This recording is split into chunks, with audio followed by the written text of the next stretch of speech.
So a lot of people are going to be listening to this and say, but you're not offering any social safety net for the people that need it the most. And at the same time, if you're saying that the minimum wage doesn't work, even for all the philosophical reasons that you laid out, they're going to say, but no matter what, there's a certain amount of people that need help. I basically believe that, which is why I haven't fully gone libertarian. So what's the response? So I agree. There's a certain number of people, I think it's very small, by the way, who need help, because I think capitalism, in all of history, anywhere it's tried, creates more jobs than there are people. So anybody who is able can work, and work at a decent living where they can live their life without a lot of help. But look, emergencies happen. Bad stuff happens to people. And some people truly cannot survive, right? They've got problems, whether their brain is not developed enough or their body's not developed enough, something they need to be taken care of. Right. So I believe in a safety net. I just don't believe the government should provide it. I don't believe I should be coerced to help them. Right. You want to help them? I want to help them. We can get together, start a foundation. So charity is the safety net. Charity was the safety net in the 19th century, but not only charity. You know that in the 19th century, they sold insurance against poverty? There were mutual aid societies where we would all get together and buy insurance, in a sense, insuring all of us. You know, a mutual type of insurance deal in order to for poverty, or for if your house burned down, or kind of just generally bad stuff happening in life. Huh. You could, in a true free market in healthcare, for example, you could buy an insurance policy, maybe even for life, on a baby that hasn't been born yet. I mean, the possibilities, once you free up the economy from regulations and controls, if you actually let people make decisions based on their own interests, are unbelievable. So I don't believe anybody's going to be dying in the streets. I don't believe anybody, I believe the opposite. I think fewer people will die from poverty, fewer people will be hurt from poverty. I think people will be much richer, much better off, and that the safety net that exists will be much more effective and driven primarily towards those people who, for no fault of their own, are in the situation. Some people deserve the fate that they get. If you're a wife-beating drunk, capitalism's not good for you. Yeah. But I'm all for that. I believe in justice. I believe in fairness. Fairness is not equality. Fairness means getting what you deserve. And wife-beating drunks deserve bad stuff happening to them. So it's so interesting to me how it really sounds like a branding issue, because people think of capital. There's this idea now, and I think it has a lot to do with crony capitalism and the way our politicians have allowed, corporations to basically steal from America and, hide money elsewhere and hide taxes. But we, of course, object to cronyism. Right. And the only solution to cronyism is to shrink government power so that government doesn't get involved in business, so business doesn't have any incentive to lobby it. So that's basically Atlas Shrugged right there. That was you just gave me the one sentence. The smaller the government, the less cronyism there is. I mean, there's a famous story about Microsoft. In 1994, they were brought in front of Congress, and Orrin Hatch, who was then a young senator from Utah, lambasted them for not lobbying, for not having a presence in Washington, D.C., for not doing all the things that corporate America was expected to do. And Microsoft walked away and said, look, you leave us alone, we'll leave you alone. We're not interested. Yeah. Right? And, of course, 6 months later, the Justice Department comes knocking, goes after Microsoft for giving a product away for free, Internet Explorer, right. Destroys the company from my perspective, right? Today, Microsoft spends tens of millions of dollars a year. They have a beautiful building in Washington, D.C., about equal distance from the Capitol and the White House. Mm-hmm. This is how it happens. The politicians come and they say, give us a handout, or when we write the regulations, we're going to screw you. Wow, I really want to get into that for a sec, because I remember that happening, 1994. Yep. I was, I think, a senior in high school.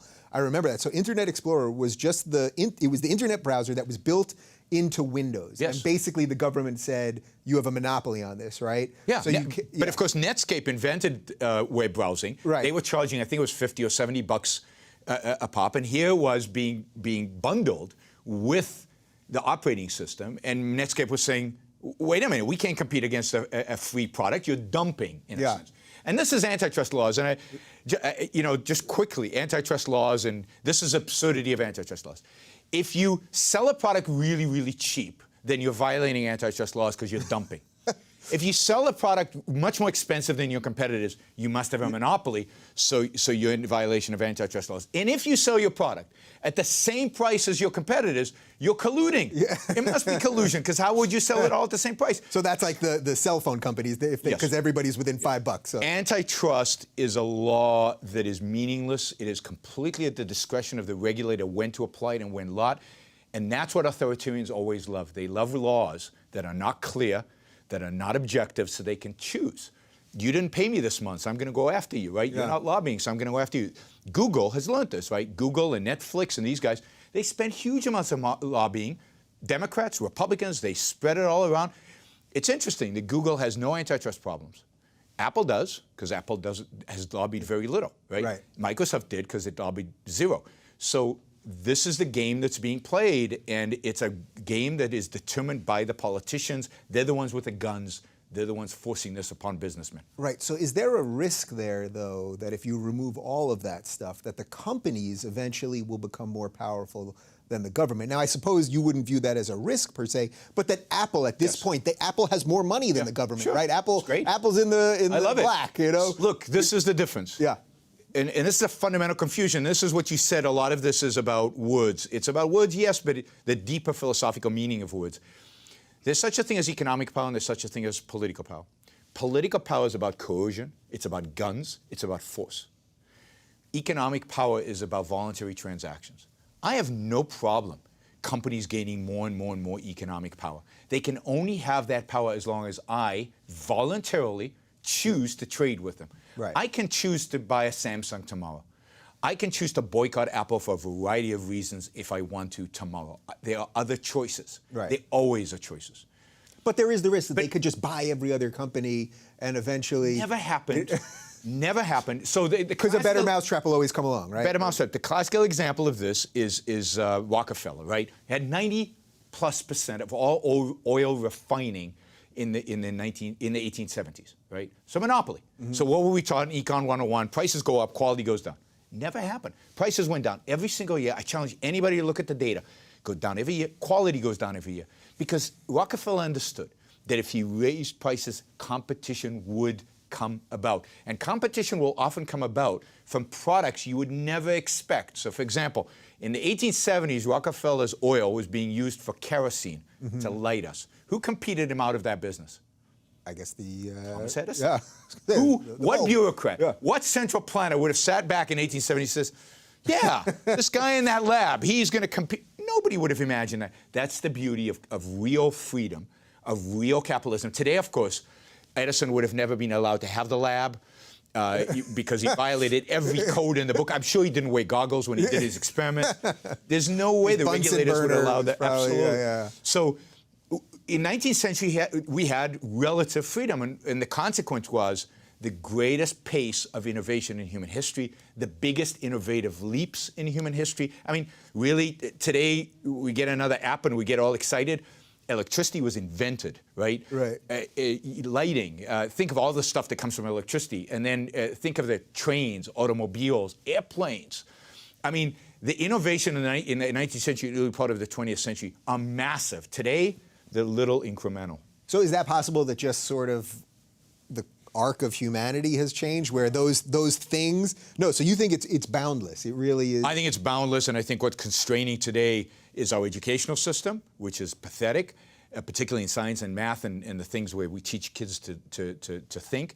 And I think it's political. I think when you regulate people, when everything you do is by permission, people don't take risks, people don't challenge themselves. And this is what I meant by the enemy of the mind is the gun. If I put a gun to your back of your neck and say, these things you cannot do, it shuts down whole parts of the mind.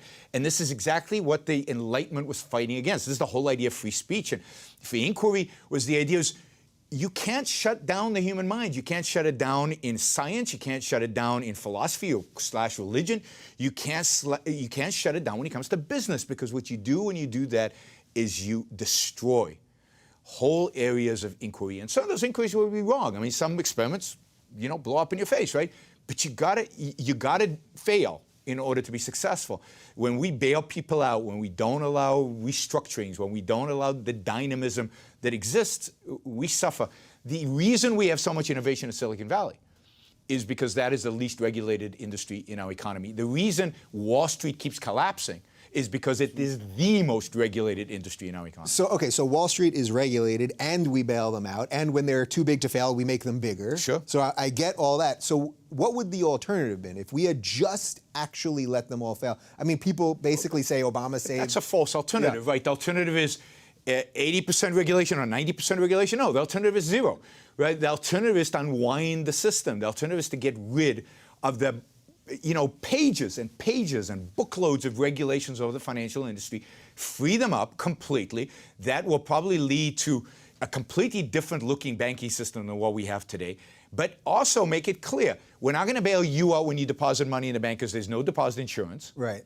But we're also not going to bail any banks out when they get in trouble. We're just stepping back and letting the market be free. And look, before 1913, the United States had no Federal Reserve. It had no bank bailouts. It had bank regulations, particularly in the state level, which were disastrous. And generally, the economy grew the fastest in human history.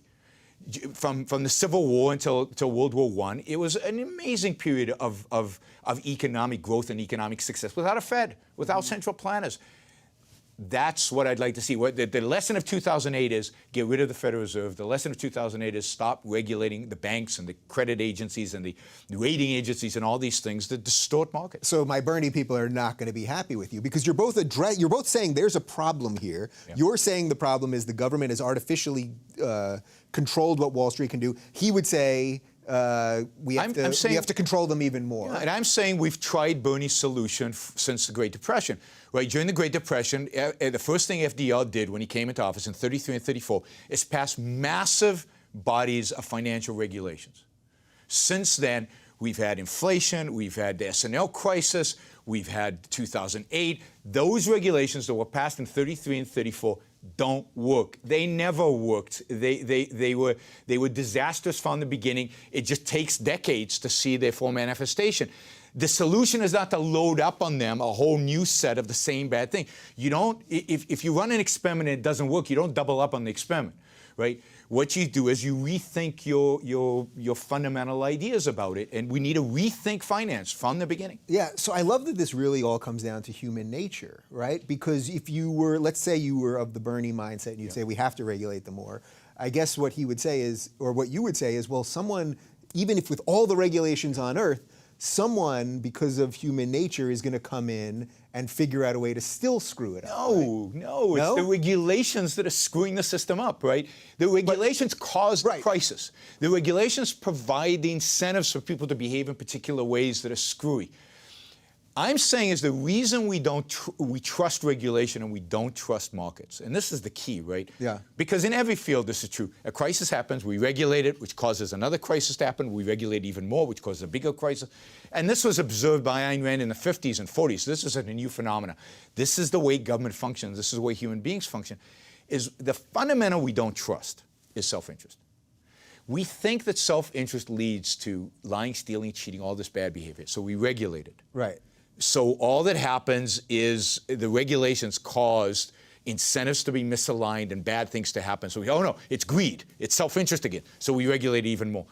I'm saying that if we trusted self-interest, if we got it, and why do we trust the regulators? Why do you walk into an elevator anywhere in the United States, and there's a little diploma on the elevator thing. It says a government regulator inspected this elevator, it won't kill you. Yeah. And why do we go, oh, okay, now it's safe? Because the elevator inspector, we believe, is for the public interest. He's on the common good. He's not self-interested. God forbid, be self-interested. Right. He's just doing it for all of us. And I'm saying that's a bogus, immoral standard. I don't want people to be in the public interest. The public interest means nothing. So you think these elevator guys are just walking in there and signing that sheet? I'm saying that the guy who inspects the elevator as a government employee is probably much more open to bribes than if the inspection of the elevators was done by the insurance company, that if something bad happened to the elevator, they would suffer financial cost and that guy would be fired. The elevator inspector hired by the government will never be fired. He's got tenure. Take food inspectors in California. California farmers are much more worried about the grocery store inspectors than they are about the government inspectors, because the grocery store has something to lose if they poison us. Right. The inspector from the government has nothing to lose. This is why when Ben Bernanke, in my view, is one of the most awful Federal Reserve chairmen ever. He screwed up 08. He completely messed up 07. The recovery's been the slowest in history. Everything the Fed did Everything he said in 07, 08 turned out to be wrong. He was wrong about everything. He said the housing crisis wouldn't happen. It wouldn't cause a recession. Freddie and Fannie were fine. Lehman Brothers wasn't going to go bankrupt. I've got a list of all his statements. They're all wrong. What happened to him?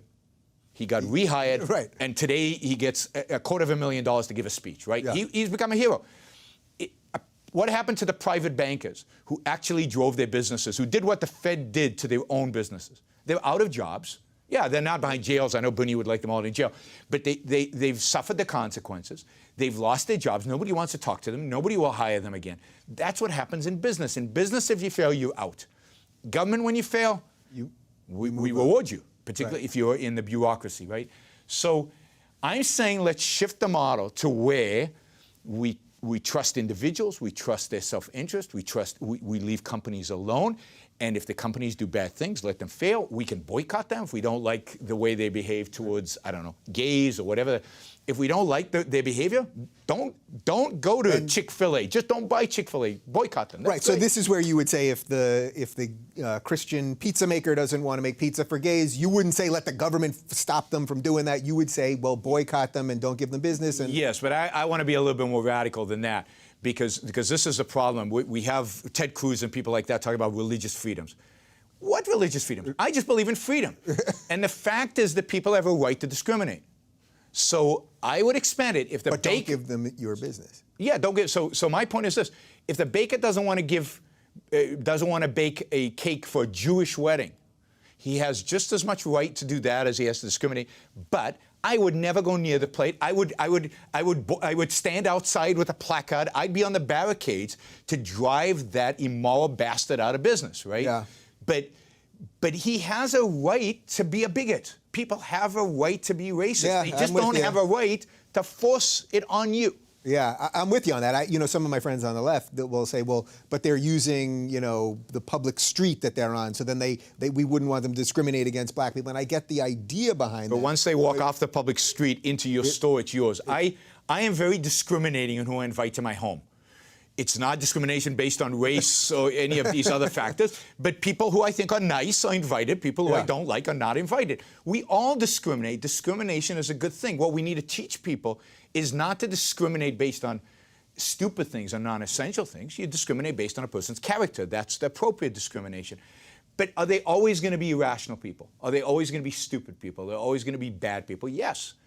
But the job of the government is not to legislate them out of their stupidity. The job of the government is to let them suffer the consequences of their stupidity, which means back off. Yeah, we barely got into this here, so I certainly hope you'll come back so we can unpack more. Absolutely, would be happy to. Yeah, this was a pleasure, and I think I'm looking forward to the comment section because it's going to be wild.